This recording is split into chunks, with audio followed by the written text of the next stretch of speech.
السلام علیکم ورحمۃ اللہ وبرکاتہ۔ الحمد للہ الذی لم یزل عالما قدیرا سمیعا بصیرا، والصلاة والسلام علی من ارسل شاہدا ومبشرا ونذیرا، اما بعد فاعوذ باللہ السمیع العلیم من الشیطان الرجیم من ہمزہ ونفخہ ونفثہ، بسم اللہ الرحمن الرحیم۔ فبشر عباد الذین یستمعون القول فیتبعون احسنہ، اولئک الذین ھداھم اللہ واولئک ھم اولو الالباب۔ ناظرین، پروگرام صوت ہادی لے کے حاضر خدمت ہوں اور اللہ کی بارگاہ میں دعا گو ہوں کہ اللہ تعالیٰ اس پروگرام کے ضمن میں جو کچھ بھی کہا سنا جائے اس پر عمل کرنے کی توفیق کامل مرحمت فرمائے۔ اللہم ارنا الحق حقا وارزقنا اتباعہ وارنا الباطل باطلا وارزقنا اجتنابہ، آمین یا الہ العالمین۔ آج کی اس نشست میں ناظرین جو ہماری گفتگو کا موضوع ہے وہ گزشتہ پروگرام میں جس کا آغاز کیا تھا حدیث، وقت کی قلت کی بنا پر اس کو ہم مکمل نہ کر سکے۔ آج انشاءاللہ اس کے بقیہ حصے سے ہم اپنی گفتگو کا آغاز کرتے ہوئے آگے دیگر احادیث کی طرف آتے ہیں۔ میں چاہوں گا کہ حسب معمول ایک بار آپ کے گوش گزار وہ الفاظ باب کے ذکر کر دیے جائیں جو کہ سابقہ پروگرام میں ذکر کی جانے والی حدیث پر مؤلف رحمہ اللہ نے رقم کیے ہیں۔ ناظرین، الفاظ تھے باب فی الوقوف وقولہ تعالی ثم افیدوا من حیث افاض الناس۔ وقوف عرفہ کا بیان۔ آپ جانتے ہیں کہ عرفات یہ حج کے دوران یا حج کے ضمن میں خاص طور پر اس کے بارے میں ذکر سنا بھی جاتا ہے، ذکر ہوتا بھی ہے، حتیٰ کہ جو لوگ حج کے لیے نہیں جاتے وہ بھی اس عرفہ کے دن کا جو روزہ ہے وہ بھی رکھتے ہیں۔ نہ صرف رکھتے ہیں بلکہ اس کے فضائل، اس کی اہمیت، اس کے اجر اور ثواب سے بھی واقف ہوتے ہیں اور اس انتظار میں ہوتے ہیں کہ اللہ ہمیں توفیق دے کہ اس دن ہم یہاں کا روزہ رکھیں۔ تو یہ عرفہ کا جیسا کہ آگے آ رہا ہے دن بہت ہی اہم ہے ایک حاجی کے لیے۔ کس اعتبار سے کہ یہ ایک تو رکن ہے حج کا۔ رسول اللہ صلی اللہ علیہ وسلم نے ارشاد فرمایا الحج عرفہ، حج کے بڑے ارکان میں سے سب سے بڑا رکن جو ہے وہ عرفات کے میدان میں وقوف ہے کہ اس میں اس کی حدود کے اندر ٹھہرا جائے، رکا جائے۔ اور پھر یہ بھی کہ یہاں اگر کوئی شخص سارے اعمال حج ادا کرتا ہے بڑی اہتمام کے ساتھ، محنت کے ساتھ، تگ و دو کے ساتھ، لیکن عرفات کے میدان میں وہ کچھ وقت کے لیے بھی نہیں جا سکتا یا نہیں ٹھہر سکا تو وہ سرے سے اس کا حج قبول ہی نہیں ہوا، اس کا حج باطل ہے، درست نہیں ہے۔ تو یہاں ناظرین جو حدیث ہے اس میں اس کا ذکر کرنا مقصود اس لیے ہے کہ جیسا کہ ہم نے ذکر کیا تھا قریش جو حمص کہلاتے تھے، اور حمص اس لیے کہلاتے تھے کہ حمص کا معنی ہے شدت کسی بھی معاملے میں یا کام میں۔ باب آتا ہے حماسہ یحمسو یا حماسہ یحمسو، حمسن و حماستن، یہ حماسہ سے ہے جس کا معنی ہے کسی کام میں سختی یا شدت۔ کیونکہ قریش جو تھے وہ اپنی ان عادات میں اور رسومات میں جو انہوں نے اپنائی ہوئی تھیں جہالت سے پہلے، اس میں بڑے سخت تھے اور شدت سے ان رسومات پر کاربند تھے، اور بالکل اس بارے میں کوئی ان کے اندر لچک نہیں تھی۔ ہر اعتبار سے وہ اس پر عمل پیرا ہوتے تھے اور لوگوں کو بھی عمل کرنے کی یا توجہ دلاتے اس طرف، اس لیے ان کو حمص کہا گیا۔ بہرحال جیسا کہ ذکر ہوا ہے کہ باہر سے آنے والے لوگوں کو وہ کپڑے تک دیتے تاکہ وہ گناہوں سے آلودہ کپڑے جو ہیں وہ اس وقت اللہ کے گھر کا طواف نہ کریں اور نہ ہی اس مسجد میں داخل ہوں۔ تو جن کو وہ نہیں نوازتے تھے اپنی صنعت سے، اپنے اس کرم سے، تو وہ بیچارے جو ہیں وہ بغیر کپڑوں کے ہی برہنہ جسم اپنا طواف بیت اللہ کا کرتے تھے۔ اسی طرح وہ جو قریش تھے وہ عرفات کے میدان میں نہیں جاتے تھے حج کے دوران، دیگر لوگوں کو فالو نہیں کرتے تھے اور مزدلفہ یا مشعر الحرام میں ہی ٹھہر کر واپس میں آ جاتے اور پھر مکہ میں کو کہتے تھے ہمیں ضرورت نہیں، ہم اہل حرم ہیں، ہمیں ہل کی طرف جانے کی ضرورت نہیں ہے۔ اللہ احکم الحاکمین نے جیسا کہ حضرت عائشہ رضی اللہ تعالیٰ عنہ یہاں ذکر فرماتی ہیں، حضرت عروہ بن زبیر رضی اللہ تعالیٰ عنہما سے یہ حدیث مروی ہے، اور وہ کہتے ہیں کہ حضرت عائشہ رضی اللہ تعالیٰ عنہ نے فرمایا کہ ان هذه الآیہ، یہ آیت مبارکہ نازلت فی الحمص سے، یہ قریش مکہ کے بارے میں نازل ہوئی۔ کون سی؟ ثم افیدوا من حیث افاض الناس، کہ پھر تم اس جگہ سے واپس آؤ، لوٹو حج کے دوران جہاں سے دیگر باہر کے لوگ جو ہیں وہ وقوف عرفہ کے بعد لوٹتے ہیں۔ تو ظاہر ہے کہ وہ آج تک بلکہ قیامت تک یہی سلسلہ ہوگا کہ حاجی حج کرنے والے عرفات میں ضرور جاتے ہیں، اور اس کے بعد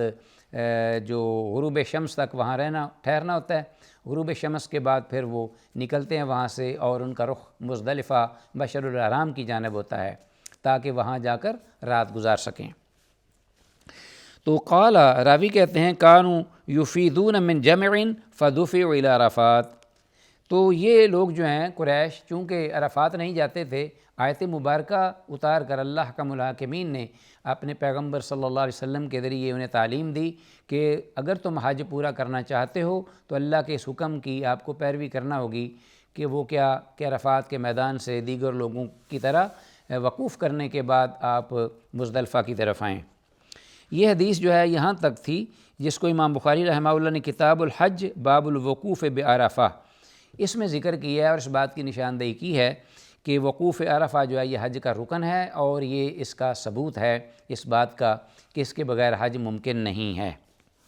آتے ہیں ناظرین اس کے بعد دوسری حدیث کی طرف، جو کہ اسی باب کے تحت مؤلف رحمہ اللہ نے ذکر کی ہے، اور ہمارے پاس اس کا نمبر ہے 765 حضرت جبیر بن مطعم رضی اللہ تعالیٰ عنہ سے یہ حدیث مروی ہے۔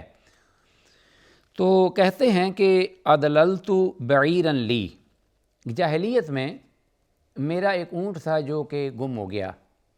نکل گیا باہر، چھوٹ گیا مجھ سے، مجھے مل نہیں رہا تھا، میں اس کی تلاش میں سرگرداں، کبھی ادھر کبھی ادھر، بہرحال چلتے چلتے میں وہاں پہنچا، فذهبت اطلبه یوم عرفہ، یوم عرفہ یعنی اس دن عرفات کا دن تھا، اور عرفات کے میدان تک مجھے وہاں جانا پڑا۔ آپ اس اندازہ کیجئے کہ عربوں کے ہاں اس وقت اونٹ کتنی قیمتی چیز تھی یا کتنا قیمتی جانور تھا، کہ اب مکہ سے عرفات بہت زیادہ فاصلہ ہے، تو وہاں اس میدان میں وہ اس کو تلاش کرنے کے لیے پھر رہے ہیں، بھٹک رہے ہیں حضرت جبیر بن مطعم رضی اللہ تعالیٰ عنہ۔ اور ساتھ ہی فرماتے ہیں فرأیت النبی صلی اللہ علیہ وسلم واقفا بعرفہ، میں نے دیکھا کہ اللہ کے نبی صلی اللہ علیہ وسلم وہاں عرفات میں تشریف فرما ہے۔ میں اس وقت چونکہ بھی مسلمان نہیں تھا، جاہلیت کی بات کر رہے ہیں وہ، تو چونکہ یوم عرفہ تھا اس دن، جو کہ حج کے دنوں میں یوم عرفہ حج کا ایک رکن کہلاتا ہے، اور لوگ کرتے ہیں اپنا وقوف 9 ذی الحج، جو کہ جو لوگ حج میں نہیں ہوتے ان کے لیے وہ روزے کا دن ہوتا ہے۔ تو اس دن رسول اللہ صلی اللہ علیہ وسلم وہاں تشریف فرما ہیں۔ تو حضرت جبیر بن مطعم رضی اللہ تعالیٰ عنہ فرماتے ہیں کہ میں نے دیکھا کہ عرفات میں آپ وقوف کیے ہوئے ہیں، فقلت، تو میں نے اپنے آپ سے کہا کہ ھذا واللہ من الحمص، کہ اللہ کی قسم یہ تو صاحب جو ہیں یہ اہل حمص سے ہیں، یعنی قریش سے ہیں۔ تو قریش خاندان جو ہے وہ تو یہاں آنا اپنے شان توہین سمجھتا ہے، اپنی عزت کے خلاف سمجھتا ہے، شان کے خلاف سمجھتا ہے کہ ہمیں حرم چھوڑ کر ہل میں آنا جو ہے یہ ہمارے لیے بلکہ تنقیص کا باعث ہے، نقصان ہے ہمارے لیے۔ تو یہ قریش میں سے ہی ہیں، تو یہاں یہ بیٹھے ہوئے ہیں یا وقوف کیے ہوئے ہیں۔ تو اسی طرح فما شأنہ ھاہنا، یہ ان کا یہاں کیا کام ہے؟ تو وہ اپنے طور پر یہ بات کر رہے تھے، اور بعد میں انہوں نے یہ بات روایت کی اور ذکر کی کہ رسول اللہ صلی اللہ علیہ وسلم کو میں نے دیکھا کہ آپ عرفات میں تشریف فرما ہیں۔ تو بہرحال یہاں اس سے معلوم ہوا کہ عرفات کا جو وقوف ہے یہ اس کا ثبوت ہے، اور یہ حج کا رکن ہے، اس کے بغیر رحمت للعالمین، باوجود کہ قریش کی ایک جاہلی رسم تھی اس کو توڑا اللہ حکم الحاکمین نے اپنے پیغمبر کی یہ سنت طاہرہ کے ذریعے، اور قیامت تک کے لیے کہ وقوف عرفہ جو ہے ضروری ہے۔ اور ویسے بھی ناظرین اگر وقوف عرفہ کو نکال دیا جائے حج سے، تو حج پیچھے جو ہے اس کی کوئی جو اصل روح ہے وہی ختم ہو جاتی ہے۔ اس لیے آپ جانتے ہیں کہ وقوف عرفہ وہ دن ہے کہ جس کی اسلام میں شریعت میں بڑی ہی اہمیت اور فضیلت بیان کی گئی ہے۔ تو میں صرف اشارہ کرتا چلوں گا تاکہ سامعین ناظرین اس کو سمجھ لیں، سمجھ سکیں کہ کتنا بڑا اہم ایک منسک، ایک عبادت تھی کہ جس سے یہ قریش جہالت کی بنا پر ضد یا عناد یا تعنت یا اس وجہ سے کہ ہم جس کی بنیاد ایک تکبر یا فخر تھا وہ ان کو روکے ہوئے تھی۔ تو بہرحال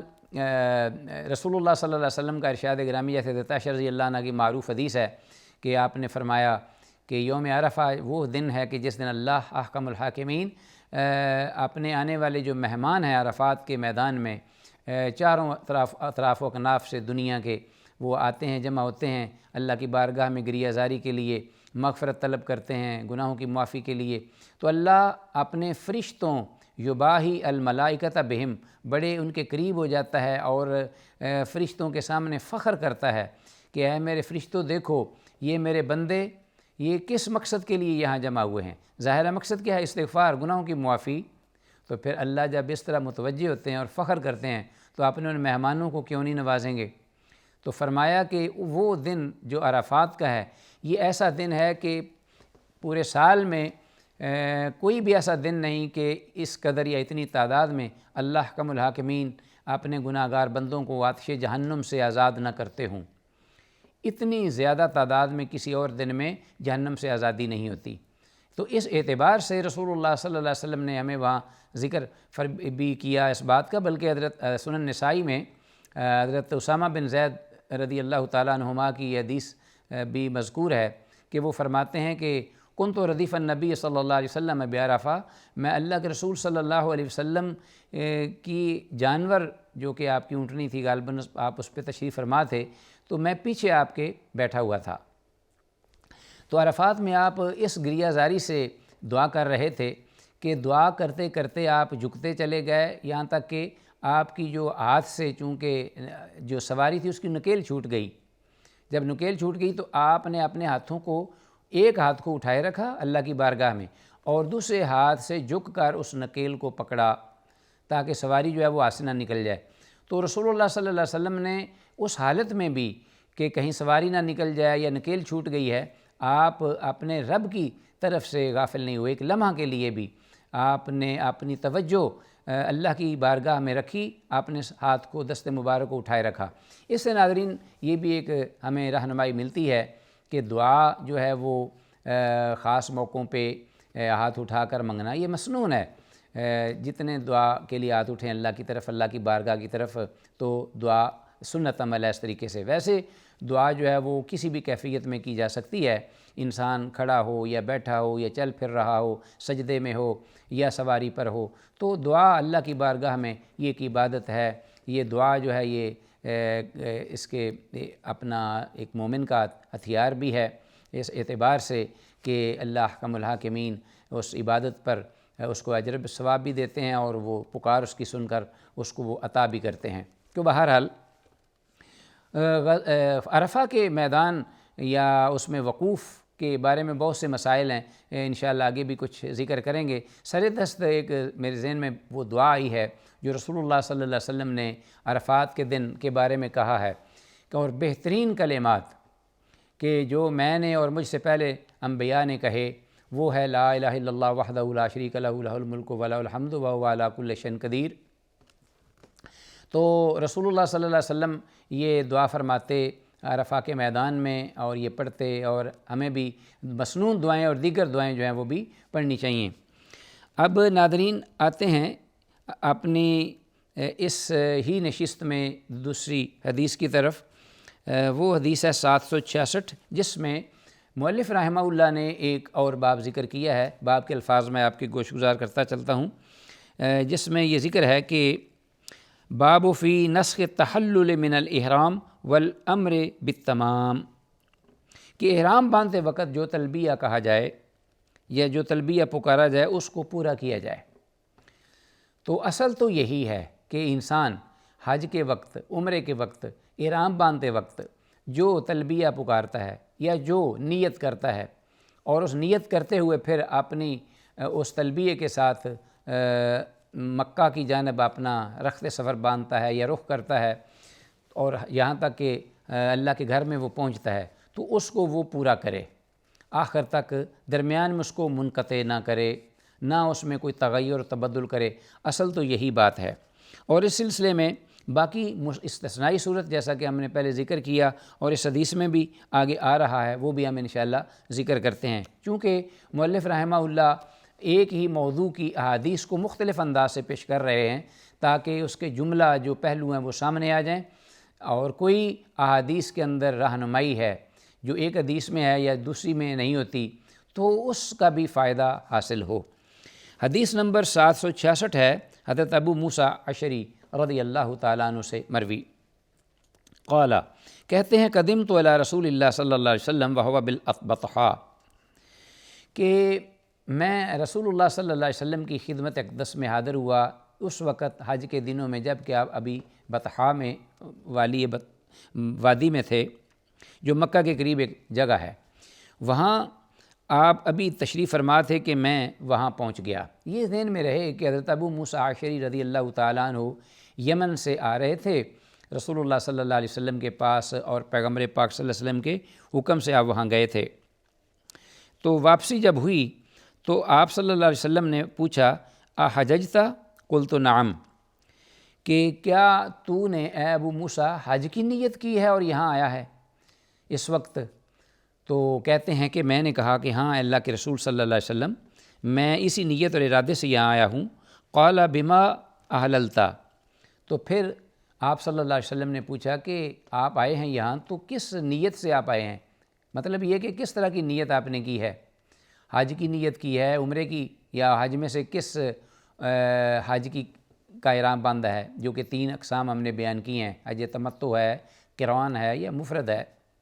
تو رسول اللہ صلی اللہ علیہ وسلم نے یہاں استفسار کیا، تو آگے سے کہتے ہیں کہ قلت لبیک باحلال کا احلال النبی صلی اللہ علیہ وسلم، کہتے ہیں کہ میں نے تلبیہ کہا ہے یا نیت کی ہے، تلبیہ پکارا ہے کا احلال النبی صلی اللہ علیہ وسلم، اللہ کے نبی صلی اللہ علیہ وسلم کے تلبیہ کی طرح۔ کیا مطلب؟ یعنی اللہ کے رسول صلی اللہ علیہ وسلم حج کا ارادہ کرنے کے لیے مدینہ سے ذوالحلیفہ سے چلے اور مکہ تشریف لائے، اور میں بھی چاہتا تھا کہ آپ کی رفاقت میں، آپ کی موجودگی میں اسی طرح ہی وہی احرام باندھ کر میں بھی حج ادا کروں، تو میں نے اسی طرح کہ اللہ کے نبی صلی اللہ علیہ وسلم کی طرح کا ہی احرام باندھا ہے۔ تو گویا کہ انہوں نے بھی اسی طرح ہی بات کی جس طرح کہ حضرت علی رضی اللہ تعالیٰ عنہ نے کہی تھی جب وہ یمن سے آ رہے تھے، اور حضرت خالد بن ولید رضی اللہ تعالیٰ عنہ دونوں۔ تو اس طرح آگے پھر انہوں نے جب یہ بات کہی تو رسول اللہ صلی اللہ علیہ وسلم نے آگے فرمایا، قال احسنت، تو نے بہت اچھا کیا، انطلق فطف، چلو اور طواف کیجئے۔ ناظرین، یہاں انشاءاللہ ہم آگے جو ہمارا نیا پروگرام ہوگا اس تک ہم اس حدیث کو ملتوی کرتے ہوئے آپ سے اجازت چاہتے ہیں۔ اللہ کی بارگاہ ہمیں دعا ہے کہ اللہ جو کچھ کہا سنا ہے اس پہ عمل کی توفیق دے، بقیہ حدیث کا حصہ انشاءاللہ آئندہ گوش گزار کیا جائے گا۔ السلام علیکم ورحمۃ اللہ وبرکاتہ۔